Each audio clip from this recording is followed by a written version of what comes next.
Welcome to a journey into the heart of fear, where the lines between reality and nightmare are blurred. In this video, we'll delve into 7 chilling stories that will leave you questioning everything. From the isolation of the woods to the darkness of the human mind, these tales will take you on a ride of suspense and terror. So, sit back, but don't get too comfortable. The horrors that await you are just a click away. The dark past. I've always been a writer at heart, but lately I've been struggling with a bad case of writer's block. I needed a change of scenery, a place to clear my head and find my muse again. So I rented a cabin in the woods, hoping the solitude would help me tap back into my creativity. What I didn't expect was to uncover a dark past that would haunt me forever. The cabin was perfect, secluded, cozy, and surrounded by nature. I spent my days writing, hiking, and enjoying the peace and quiet. But as the nights drew in, I started to feel a creeping sense of unease. The woods seemed to grow darker, the shadows twisting into menacing shapes. I tried to brush it off as mere imagination, but the feeling lingered. One evening, while exploring the cabin, I stumbled upon an old newspaper clipping hidden away in a drawer. It was about a horrific crime that had taken place right here, in this very cabin. A family had been brutally murdered, and the killer was never caught. I felt a chill run down my spine as I read the details. How could such a terrible thing happen in this beautiful, peaceful place? I tried to focus on my writing, but my mind kept wandering back to the crime. I started to wonder if the cabin was haunted by the spirits of the victims. I know it sounds crazy, but the more I thought about it, the more I felt like I was being watched. Every creak of the floorboards made me jump.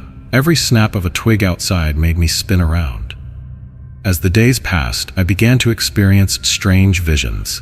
I would see flashes of a family, laughing, playing, and then suddenly they were screaming.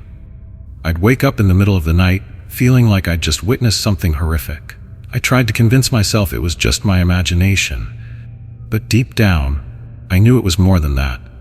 I decided to dig deeper into the history of the cabin, hoping to find some peace by understanding what had happened. What I uncovered was terrifying. The family had been killed in a ritualistic manner, and the police had never found any leads. It was as if the killer had vanished into thin air. As I delved deeper into the mystery, the visions became more vivid. I started to see the killer, a figure in a hood, lurking in the shadows. I felt like I was being pulled into the past, reliving the horror that had taken place here. One night, I woke up to the sound of children laughing. It was a happy, carefree sound, but it sent shivers down my spine. I got out of bed and followed the sound to the living room. That's when I saw them, a family sitting on the couch smiling at me. But as I looked closer, their faces began to distort, their eyes turning black. I tried to scream, but my voice was frozen in my throat. The family vanished, leaving me shaken and confused. I realized then that I wasn't just seeing visions. I was being haunted by the past. As the days went by, the occurrences became more frequent. I'd find strange symbols etched into the walls, and the air would be filled with an eerie, pungent smell. I knew I had to leave, but something kept me there. Maybe it was curiosity, or maybe it was something more sinister. One evening, as I was packing my bags, I heard a knock at the door. It was soft at first, then louder, more insistent. I froze, wondering who could be visiting at such a late hour. I cautiously approached the door, peering through the peephole. There was no one there. But as I turned back, I saw a figure standing in the corner of the room. It was the killer, the one from my visions. He was watching me, his eyes cold and calculating. I tried to run, but my feet felt heavy as if rooted to the spot. And then he spoke. "You should not have come here," he said. "You should not have uncovered the truth." As I watched in horror, the figure began to change. It distorted, twisting into something grotesque. I felt my mind shatter, realizing that I had been living in a nightmare of my own creation. The visions, the symbols, the smell, it was all part of a dark past that I had uncovered. But the most terrifying realization was yet to come. As I looked at the figure, I saw something that made my blood run cold. It was me, or at least it looked like me. The same face, the same eyes, but with a twisted, evil grin. I realized then that I wasn't just haunted by the past. I was a part of it. The visions, the symbols, they were all clues to my own dark past. I had been here before, and I had been involved in the horrific crime that had taken place. As the truth dawned on me, the figure vanished, leaving me alone in the cabin. But I wasn't alone. I was surrounded by the ghosts of my own making, trapped in a world of horror that I had created. And if you ever find yourself driving through these woods, you might hear a whisper on the wind. It's me, warning you to stay away from the dark past, because once you uncover it, there's no turning back. The horrors will consume you, just like they consumed me.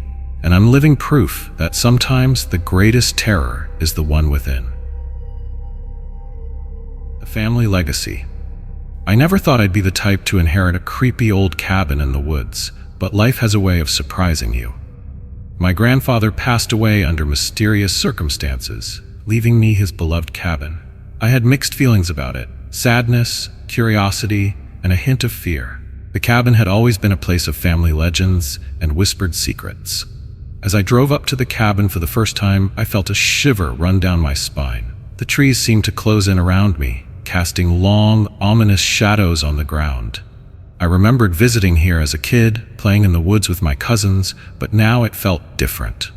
The cabin looked older, more worn, as if it had been waiting for me all these years. I stepped inside, and the creaking of the old wooden floorboards beneath my feet echoed through the silence. The air was thick with dust and memories. I began to explore, opening drawers and cupboards, trying to get a sense of my grandfather's life here. That's when I found them: old letters and journals hidden away in a secret compartment. The letters were cryptic, talking about a family curse and supernatural occurrences. I was skeptical at first, thinking it was just my grandfather's imagination running wild, but as I read on, I started to feel a chill. The stories were vivid, describing strange noises, unexplained movements, and an overwhelming sense of being watched. I tried to brush it off as mere fantasy, but the more I read, the more I felt like I was being pulled into a world I didn't understand. The journals spoke of rituals and incantations, of trying to ward off something evil. I began to wonder if my grandfather had been dealing with something real, something that had ultimately led to his death. One night, as I was reading by the fireplace, I heard a knock at the door. It was soft at first, then louder, more insistent. I froze, wondering who could be visiting at such a late hour. I cautiously approached the door, peering through the peephole. There was no one there. I opened the door anyway, calling out into the darkness, "Hello? Is anyone there?" The only response was the wind rustling through the trees. As I stepped back inside, I noticed something strange. The letters and journals were scattered all over the floor, as if someone had been reading them while I was distracted. I felt a surge of fear. Was I really alone here? The next few days were filled with similar incidents. Doors would slam shut on their own, and I'd hear whispers in the night. At first, I thought it was just the wind or the cabin settling, but soon I realized that something more sinister was at play. I decided to dig deeper into the family's past, hoping to find some explanation for what was happening. What I uncovered was terrifying. My ancestors had been involved in occult practices, trying to harness supernatural powers, but they had unleashed something they couldn't control, a malevolent force that had haunted our family for generations. As I delved deeper into the mystery, I started to experience strange visions. I would see shadowy figures lurking in the woods, and I'd feel an intense presence in the cabin. It was as if the cabin was a nexus, a place where the veil between worlds was thin. One night, I woke up to the sound of my own voice. I was chanting, reciting words from the journals. I had no memory of doing it, but as I listened, I felt a chill run down my spine. The words were summoning something, calling it forth from the darkness. Suddenly, the room was filled with an intense light. I felt myself being lifted off the bed, suspended in midair. And then I saw it, a figure standing in front of me. It was my grandfather, but his eyes were black as coal, and his voice was not his own. "You should not have come here," he said, his voice low and menacing. "You should not have uncovered the truth." As I watched in horror, his body began to distort, twisting into something grotesque. I realized then that I was not just dealing with a family curse. I was dealing with a legacy of darkness that had consumed my family for generations. The figure vanished as suddenly as it appeared, leaving me shaken and confused. But as I looked around the cabin, I saw something that made my blood run cold. The letters and journals were arranged in a pattern on the floor, spelling out a single message: "You are next." In that moment, I knew I had to leave. I packed my bags and ran, not stopping until I was back in the safety of my own home. But even now, I feel like I'm being watched, like the cabin is waiting for me to return. And if you ever find yourself driving through those woods, you might hear a whisper on the wind. It's me, warning you to stay away from the family legacy. Because once you step into that cabin, there's no turning back. The darkness will consume you, just like it consumed my family. And I'm living proof that some secrets are better left unspoken. The family reunion. I haven't seen my siblings in years, not since our parents passed away. We all went our separate ways, trying to heal and move on, but the distance between us grew wider with each passing year. So when my brother suggested we reunite at our old family cabin in the woods, I thought it was a great idea. A chance to reconnect, to relive old memories, and maybe even heal some old wounds. As we arrived at the cabin, I felt a mix of emotions. The cabin looked just as I remembered it, cozy, with a big fireplace and a porch that overlooked the woods. But as we stepped inside, I couldn't shake off the feeling that something was off. Maybe it was the silence, or maybe it was the way the shadows seemed to move on their own. We spent the first few days catching up, sharing stories about our lives, and trying to reconnect. But as the days went by, old tensions began to resurface. My brother and I had always been close, but my sister had always felt like an outsider. She was the youngest, and our parents had always been a bit more protective of her. Now, as adults, those feelings of resentment still lingered. One night, as we were sitting by the fire, my sister brought up an old argument. It was something that had been buried for years, but as soon as she mentioned it, the room seemed to grow colder. My brother and I exchanged a tense glance, and before we knew it, we were all arguing. The fire crackled and spat, casting eerie shadows on the walls. As the night wore on, the argument escalated. We were all shouting, our voices echoing through the cabin. And then, just as suddenly as it started, everything stopped. The fire went out, plunging us into darkness. We sat there in silence, the only sound the creaking of the old wooden beams. As we lit some candles and tried to calm down, I started to feel a strange sensation. It was like the cabin was watching us, manipulating our emotions. I tried to brush it off as mere paranoia, but as the days went by, the occurrences became more frequent. Doors would slam shut on their own, and we'd hear whispers in the night. One evening, I woke up to the sound of my sister crying. I rushed to her room thinking something was wrong, but when I got there, she was fast asleep. I stood there for a moment, wondering if I had imagined it. But as I turned to leave, I saw something that made my blood run cold. A figure standing in the corner of the room. It was my mother. I froze, unable to move or speak. The figure didn't seem to be doing anything, it just stood there watching me. And then it vanished. I was left standing there, wondering if I had really seen it, or if it was just another hallucination. But as I looked around the room, I realized that something was off. The furniture was different, the bed was in a different place. It was like I had stepped back in time. I felt a chill run down my spine as I realized that the cabin was playing tricks on us, manipulating our memories and emotions. As the days went by, the occurrences became more intense. We would find old photographs and letters, things that we had thought were lost forever. It was like the cabin was trying to bring up old wounds to make us confront the past. One night, we decided to have a family dinner, hoping to put our differences aside and reconnect. But as we sat down at the table, I felt a strange sensation. It was like we were reliving a memory, a dinner we had shared years ago. The food was the same, the conversation was the same, and even the arguments were the same. As we finished dinner and started to clear the table, I realized that something was terribly wrong. The plates were empty, but they were also full. The food was there, but it wasn't. It was like we were trapped in a loop, reliving the same moment over and over. And then it hit me. The cabin wasn't just manipulating our emotions, it was manipulating our reality. We were trapped in a never-ending cycle of memories and emotions, unable to escape. As I looked around the table, I saw my siblings, but they weren't my siblings anymore. They were younger, happier versions of themselves. And then I saw my parents. They were sitting at the head of the table, smiling at us. I realized then that we weren't just having a family reunion. We were reliving our past. The cabin had become a portal to our memories, a place where the past and present collided, and we were trapped in it, forever doomed to relive the same moments over and over. As I sat there, frozen in horror, the scene began to distort. The faces blurred, the voices faded, and I was left alone in the darkness. I stumbled out of the cabin, not stopping until I was back in civilization. But even now, I feel like I'm trapped in that loop, reliving the same memories over and over. And if you ever find yourself driving through those woods, you might hear a whisper on the wind. It's me, warning you to stay away from the family cabin. Because once you step inside, there's no turning back. The past will consume you, just like it consumed me. And I'm living proof that sometimes the greatest terror is the one that comes from within. The isolation experiment. I'm a psychology student with a passion for understanding the human mind.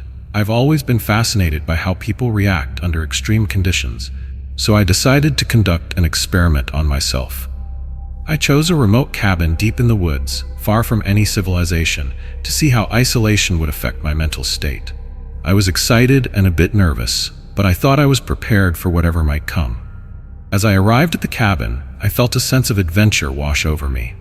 The trees towered above, casting long shadows that seemed to move in the fading light. I took a deep breath, feeling the crisp air fill my lungs, and stepped inside. The cabin was simple but cozy, with a fireplace, a small kitchen, and a loft for sleeping. I had packed enough supplies to last me for weeks, including books, journals, and a camera to document my progress.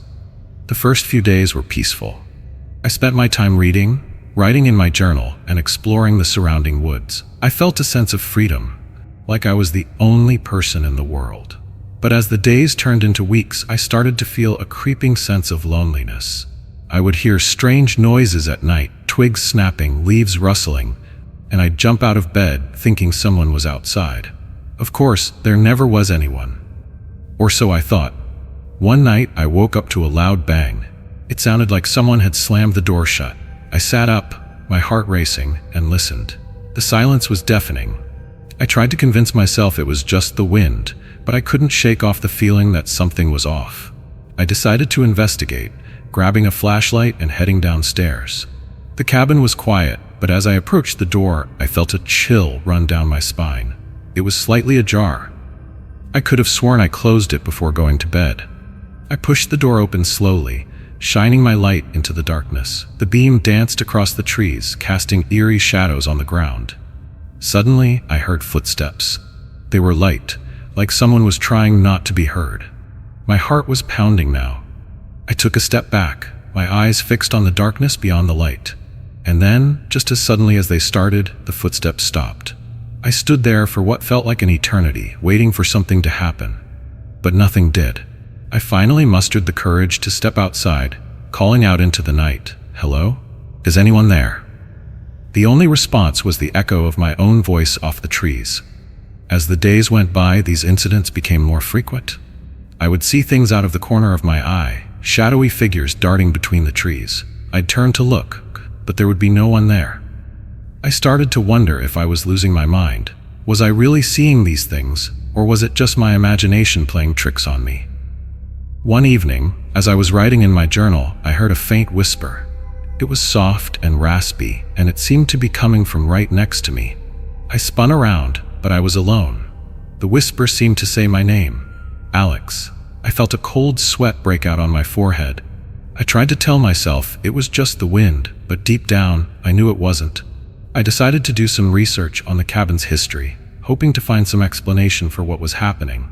What I found chilled me to the bone. The cabin had been used for similar experiments in the past, but they had all ended in disaster. Participants had reported hallucinations, paranoia, and in some cases, they never returned. I realized that I wasn't alone in experiencing these strange occurrences. As I delved deeper into the cabin's past, I discovered that one of the previous participants had gone completely insane. They had become convinced that the cabin was haunted by the spirits of those who had been driven mad by isolation. I tried to brush it off as mere superstition, but the more I read, the more I felt like I was being watched. One night, I woke up to the sound of my own voice. I was talking to someone, but I had no memory of saying anything. I sat up, my heart racing, and that's when I saw it. A figure was standing in the corner of my loft, watching me. I froze, unable to move or speak. The figure didn't seem to be doing anything. It just stood there, its presence filling the room. Suddenly, it vanished. I was left sitting there, wondering if I had really seen it or if it was just another hallucination. But then, I heard my voice again. This time it was whispering, "You're not alone." I realized that I wasn't just talking to myself, I was responding to something else.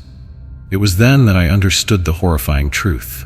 I wasn't alone in the cabin, but it wasn't a ghost or a person that was with me, it was my own sanity slipping away. The isolation had created a split in my mind, and now I was having conversations with my own subconscious. As I sat there, trying to process what was happening, I heard footsteps again. This time, they were coming from inside the cabin. I turned to see myself walking towards me. It was like looking into a mirror, but this version of me was different. It was twisted, with eyes that seemed to bore into my soul, and then it spoke. "You've been here before," it said. "You've always been here." I felt my mind shatter as I realized the truth. I wasn't conducting an experiment, I was reliving one. I had been here before, and I had lost my mind.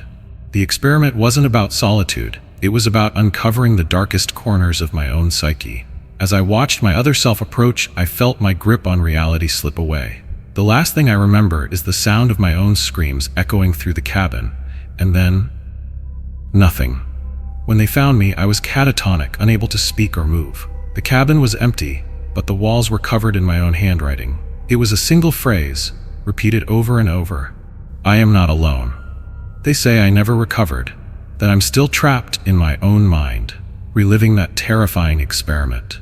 And if you listen closely, on certain nights when the wind is just right, you can still hear my screams echoing through those woods. The Lost Hiker.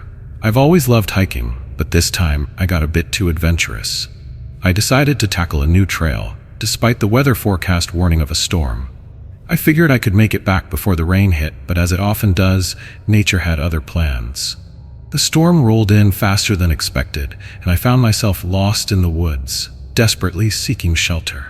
As the rain pounded against my face, I stumbled upon a cabin. It looked old and abandoned, but it was better than spending the night under the open sky. I pushed open the creaky door and stepped inside, grateful for the warmth and dryness. The cabin was simple, with a fireplace, a small kitchen, and a loft for sleeping. It seemed like it hadn't been used in years, but I was too tired to care. I spent the evening starting a fire and trying to dry off. The storm raged on outside, but inside I felt safe, or so I thought. As night began to fall, I started to hear strange noises. At first, it was just the wind and the creaking of the old wooden beams, but then I heard footsteps. Light, cautious steps, like someone was trying not to be heard. I froze, my heart racing, and listened intently. The footsteps stopped, and an unsettling silence fell over the cabin. I tried to convince myself it was just my imagination, but deep down, I knew better. I decided to investigate, grabbing a flashlight and heading outside into the storm. The wind howled around me, making it hard to see or hear anything. I shone my light around the cabin, but there was no one there. I returned inside, feeling a bit more at ease, but the sense of being watched lingered. As the night wore on, I started to feel more and more uneasy. I would see things out of the corner of my eye, shadowy figures darting between the trees. I turned to look, but there would be no one there. I began to wonder if I was losing my mind. Was I really seeing these things, or was it just my imagination playing tricks on me? The next morning, I woke up feeling a bit better. The storm had passed, and the sun was shining through the windows. I decided to explore the cabin more thoroughly, hoping to find some clues about who might have been here before me. That's when I found it. A journal, hidden away in a drawer. As I flipped through the pages, I realized that the cabin wasn't as abandoned as I thought. Someone had been living here recently, and they had been watching me. The entries were cryptic, but they spoke of a presence in the woods, something that was waiting for the perfect moment to strike. I felt a chill run down my spine. Was I being stalked? I tried to stay calm, telling myself it was just paranoia, but the more I read, the more I felt like I was in grave danger. As I continued to explore, I found more evidence of recent habitation. There were footprints outside, leading into the woods, and the fireplace had been used recently. I realized then that I wasn't alone. Someone or something was out there, watching me. I decided to leave, to get as far away from the cabin as possible. But as I packed my bags, I heard a noise behind me. I spun around, and that's when I saw it, a figure standing in the doorway. It was tall, imposing, and its face was obscured by a hood. I tried to run, but my feet felt heavy, as if rooted to the spot. The figure didn't move, it just stood there watching me. And then it vanished. I was left standing there, wondering if I had really seen it or if it was just another hallucination. But as I turned to leave, I saw something that made my blood run cold. On the wall, in red letters, was a message: "You should not have come here." I realized then that I was trapped, that I had stumbled into something much bigger than myself. I ran out of the cabin, not stopping until I was back in civilization. But even now, I feel like I'm being watched. The fear of being stalked, of being trapped in that isolated cabin, haunts me still. And then, there's the final twist. As I was telling this story to a friend, I received a package in the mail. Inside, there was a small note that read, "I'm still waiting." It was unsigned, but I knew exactly who it was from. The figure from the cabin. I realized then that I wasn't just being stalked, I was being hunted. And the worst part? I have no idea who or what is behind it. All I know is that I'll never feel safe again, not after what happened in that cabin. If you ever find yourself driving through those woods, you might hear a whisper on the wind. It's me, warning you to stay away from the Lost Hiker's Trail. Because once you step into those woods, there's no turning back. The fear will consume you, just like it consumed me. And I'm living proof that sometimes the greatest terror is the one that follows you home. The research project. I know we've all been working on various projects lately, but I wanted to share something with you that still has me shaken. You know how we've been conducting that study on the psychological effects of isolation? Well, it took a turn that none of us expected. We set up a cabin in the woods, a perfect place for our participants to spend weeks in solitude. The idea was to monitor their mental state, see how isolation affects their perception of reality. We had all the equipment we needed: cameras, microphones, and sensors to track every move they made. At first, everything seemed normal. The participants were adjusting well, and the data was coming in as expected. But as the weeks went by, strange things started to happen. Equipment would malfunction, and we'd receive strange readings that didn't make sense. We brushed it off as technical issues, but deep down, we knew something was off. One night, I was reviewing the footage when I saw something that made my heart skip a beat. One of the participants was standing in the corner of the room, staring at something that wasn't there. I mean, there was nothing visible, but she was completely entranced. I rewound the tape, thinking it was just a glitch, but when I played it again, she was still there, staring at nothing. I called the team together to discuss what we were seeing. We were all skeptical, thinking it was just a side effect of the isolation. But as we delved deeper into the data, we realized that this wasn't just about the participants. It was about us too. We were experiencing things that couldn't be explained by science. Doors would slam shut on their own, and we'd hear whispers in the night. At first, we thought it was just the wind or the cabin settling, but soon we realized that something more sinister was at play. I remember one night, I was walking back to my quarters when I heard footsteps behind me. I spun around, but there was no one there. The footsteps stopped, and an unsettling silence fell over the forest. As the occurrences became more frequent, we started to question our own sanity.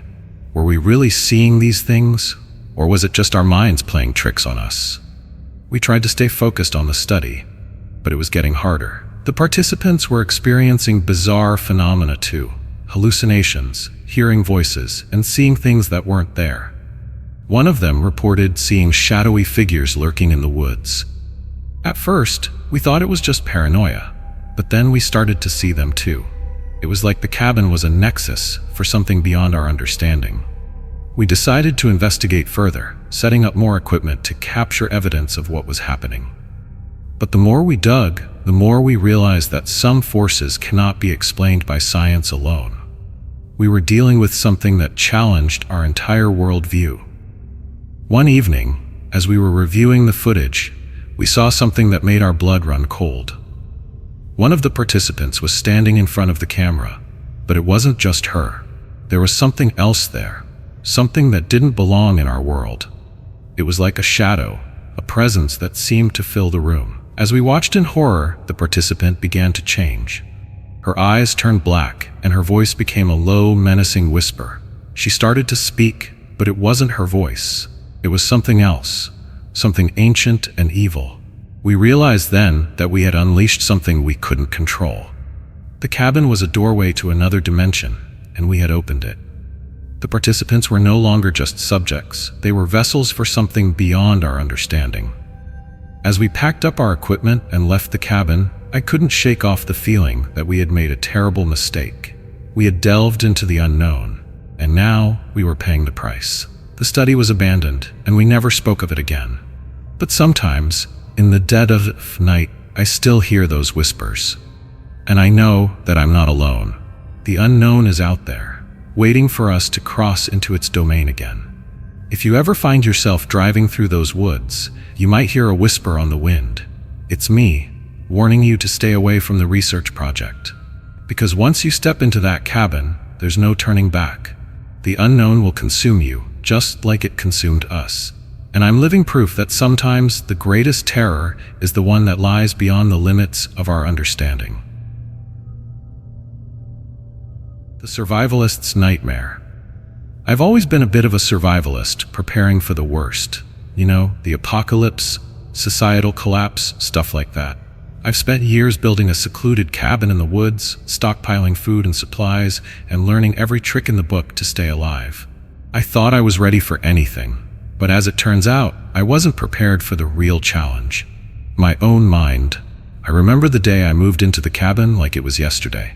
The trees towered above me, casting long shadows that seemed to stretch and twist in the fading light. It was peaceful, but there was an underlying sense of unease. I had always been drawn to the solitude, but now it felt like I was hiding from the world. The first few months were great. I spent my days hunting, gardening, and maintaining my supplies. I felt self-sufficient, like I could handle anything that came my way. But as time passed, I started to feel like I was being watched. At first, it was just a nagging feeling, but soon I began to notice things. Footprints in the mud, snapped twigs, and the occasional glimpse of someone lurking just beyond the tree line. I tried to tell myself it was just my imagination, but deep down, I knew better. I started to set traps and alarms, preparing for the worst, and then one night, I heard them. Voices, whispering in the darkness. I grabbed my rifle and stepped outside, scanning the woods. The voices stopped, and an unsettling silence fell over the forest. I returned to the cabin, my heart racing, and barricaded myself inside. I waited for dawn, wondering if I had really heard anything, or if it was just my paranoia playing tricks on me. But as the days went by, the occurrences became more frequent. I'd find signs of intrusion, tools moved, food missing, and I knew I wasn't alone. I started to feel like I was being hunted. Every sound made me jump, every shadow seemed to move. I began to question my own sanity. Was I really seeing these things, or was it just my mind playing tricks on me? I tried to keep a journal to track my thoughts, but even that started to feel like a chore. The words blurred together, and I couldn't tell what was real and what wasn't. One night, I woke up to the sound of my own screams. I had been dreaming, but the fear lingered. I lit a fire and sat by the window, watching the darkness. That's when I saw them, figures moving through the trees, their faces obscured by hoods. I raised my rifle, ready to defend myself, but as I looked closer, I realized they were just shadows. Or were they? The line between reality and paranoia started to blur. I began to see threats everywhere. Every twig snap was a signal, every bird call a warning. I was trapped in a cycle of fear, unable to escape. And then the attacks started. Someone would try to break into the cabin at night, but whenever I confronted them, there would be no one there. It was like they were toying with me, pushing me to the edge. I realized that I wasn't just fighting for survival. I was fighting for my sanity. The isolation had turned against me, making me question everything. I started to wonder if I was the one who was truly dangerous. Was I hunting myself? One evening, as I was checking my traps, I stumbled upon a piece of paper caught in a snare. It was a note, written in my own handwriting. "You're not alone. You never were." I felt a chill run down my spine. Had I written this? Was I playing tricks on myself? As I returned to the cabin, I noticed something strange. The door was open, just a crack. I could have sworn I closed it before leaving. I pushed it open slowly, calling out, "Hello? Is anyone there?" The only response was silence. I stepped inside, my heart pounding, and that's when I saw it. A figure, standing in the corner of the room. It was me. Or at least it looked like me. The same clothes, the same face, but the eyes were different. They were empty, devoid of any emotion. And then it spoke. "You've been waiting for this moment," it said. "You've been preparing for it your whole life." I realized then that the true horror wasn't the marauders or the external threats. It was my own paranoia, my own fear of being hunted. As I watched, the figure began to change. It distorted, twisting into something grotesque. I felt my mind shatter, realizing that I had been my own worst enemy all along. The preparations, the traps, the constant vigilance, it was all a manifestation of my own fear. The figure vanished, leaving me alone in the cabin. But I wasn't alone. I was surrounded by my own reflections, each one a reminder of the paranoia that had consumed me. I realized then that I had been living in a nightmare of my own creation. As I sit here now, writing this, I'm not sure what's real and what's not. The cabin is quiet, the woods are still, but I know I'm not alone. I'm trapped in a world of my own making, a world where the line between reality and madness is blurred beyond recognition. And if you ever find yourself driving through these woods, you might hear a whisper on the wind. It's me, warning you to stay away from the survivalist's nightmare. Because once you step into this world, there's no turning back. The paranoia will consume you, just like it consumed me. And I'm living proof that sometimes the greatest threat is the one within. Thanks for joining us in the shadows tonight. If you enjoyed these chilling tales, don't forget to hit that like button and subscribe for more spine-tingling stories every week. Have you got a story of your own? Share it in the comments below. We love hearing from you.